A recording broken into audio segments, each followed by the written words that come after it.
Yeah, I mean, we're not changing.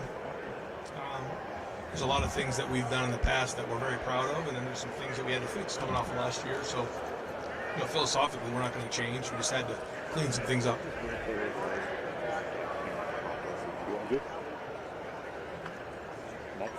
Yeah, I mean, he obviously made a really bad mistake. I think when you recruit young men and their families, and you say that you're going to bring them in and take care of them, then when they go through tough times, you have to work through that. Now, he understands that he's in a no-tolerance policy moving forward, but he obviously went through everything he needed to go through to pay his penance in that area. He obviously understands what he's done, and we've given him this opportunity to prove to everybody that that he can move forward and change somebody else's life after what he went through. And I think that's a big part of coaching football is giving these guys an opportunity to learn and grow.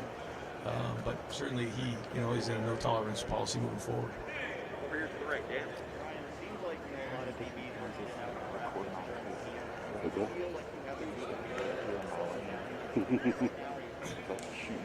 both. I think that the way that some guys have practiced really gives us some confidence going into that first game that there's more depth than we've had in a long time here. Still trying to figure out exactly who is game ready, but we have a good group of guys, and I think we're much further along than we've been in the last couple of years in terms of our depth back there.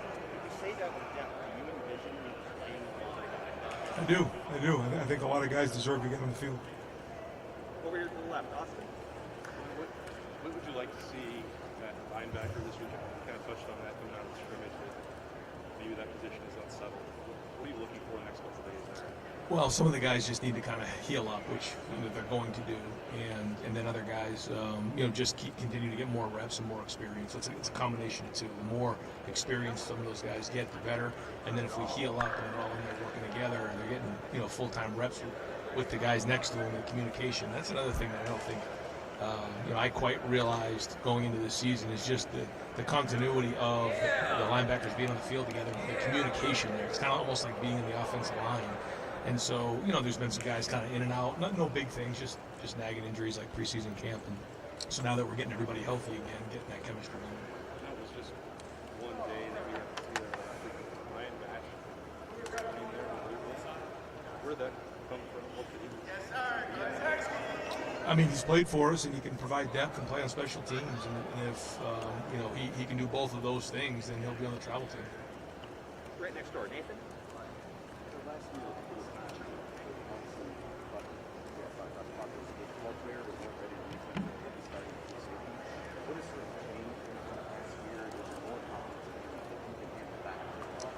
I think his approach has been excellent because first off, he's changed his body. He's almost 200 pounds now, and he wasn't that way last year. I think he was around 185, and he's a different player with 15 extra pounds. So that was the first sign that he was maturing and taking this very seriously.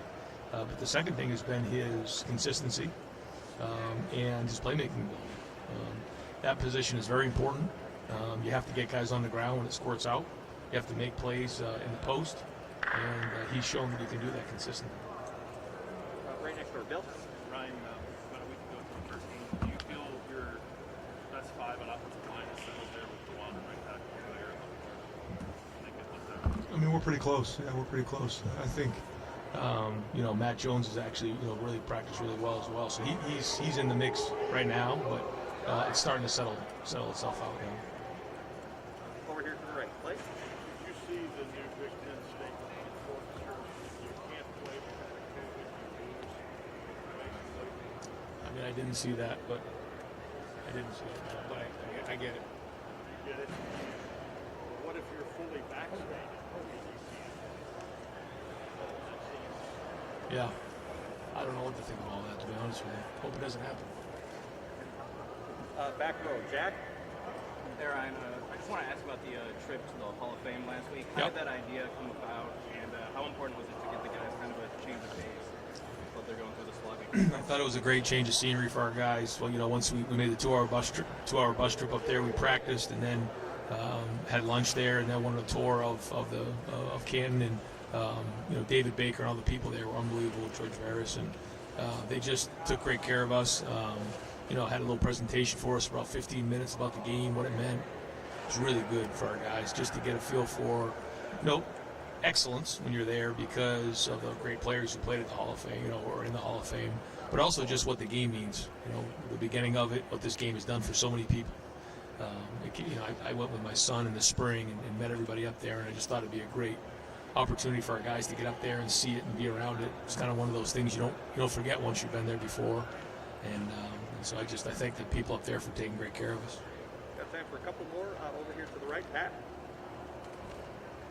I'm sorry, Brendan. I just looked like Pat Murphy there. Give us an update to special teams, generally where things are at, kicking game, punting game, how you feel about it. Yeah, Jesse Mirko has done a really good job, coming in here and adapting himself to our culture and the American culture. He's got a strong leg and very mature approach, so we feel really good about him. Jake and Noah are both still battling it out. They've both been fairly consistent. Still like to see them a little bit more consistent, and so we'll kind of see as we'll kick field goals tomorrow, see how that goes. Long snapping, Brad's still right there, and then obviously just filling guys in the 4 areas: special teams, punt block, kickoff return, finding the right guys in the right spots there. Anybody as a returner stood out to you in particular? I mean, Garrett and Jackson are still good back there. They catch the ball well. The idea is when you're punt returning, you want to get the first 10 yards, and then the rest of it's kind of up to you. So I say the first 10 yards are the teams, and then after that, it's kind of on you. So those guys are a year into it now, and I think we have a good group of guys on that unit. So hopefully that can be an advantage for us this year. Right behind him, Tony. Ryan, I want to ask about your COVID protocols. How often are you guys getting tested, and what's the rule of the season experience? Yeah, the guys who are unvaccinated are required to test twice a week through the university. For the guys who are vaccinated, they do not need to test during the week. Front row there, Tim. Yeah. Can you delineate how many are not vaccinated on this team at this point? Is there a number? Yeah, it kind of some guys jump on, daily, but I think we're right around 10 or maybe just under 10 now. The guys that are unvaccinated. Can you give me at least one linebacker you know is going to play, is going to be on the field, starting lineup wise when you guys play in Minnesota? Taraja Mitchell is a captain for us. I mean, he'll be on the field in some way, shape, or form. But the majority of those guys are going to play. So it'll be, be something that we're going to continue to kind of work through the depth of it all. But he's one guy you'll see for sure. Does that include Nayo Teote? We'll see. We're still waiting to see from the NCAA. Which we have classes starting tomorrow. So we're kind of holding off on that because we don't want to put him in a bad spot. But just waiting to hear. Hopefully, we're obviously optimistic, but as we're getting ready for Minnesota, classes are starting tomorrow. We're hoping to hear something. He's been through a lot, and we're hoping he gets that waiver. And final questions, second row there left, Joey.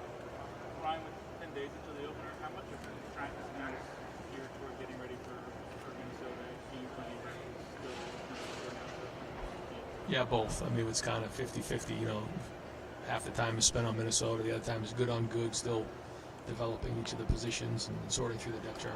How comfortable would you feel if the team was tomorrow or ready to take Where I am. I mean, I always want more time to get ready, so I would be nervous, but I think we have a chance to have a good team. I do. I think that we have some veteran guys. I'm pleased with where we're at in a lot of areas, and now it's just a matter of how well can we prepare for the first game and sort things out. But if you said we had to play a game, I already got a little nervous right there because there's so much that has to get organized in terms of game planning and preparing the team to execute the game plan, and we're not quite there yet, but we're getting there. Coach, thank you very much. Thanks, guys.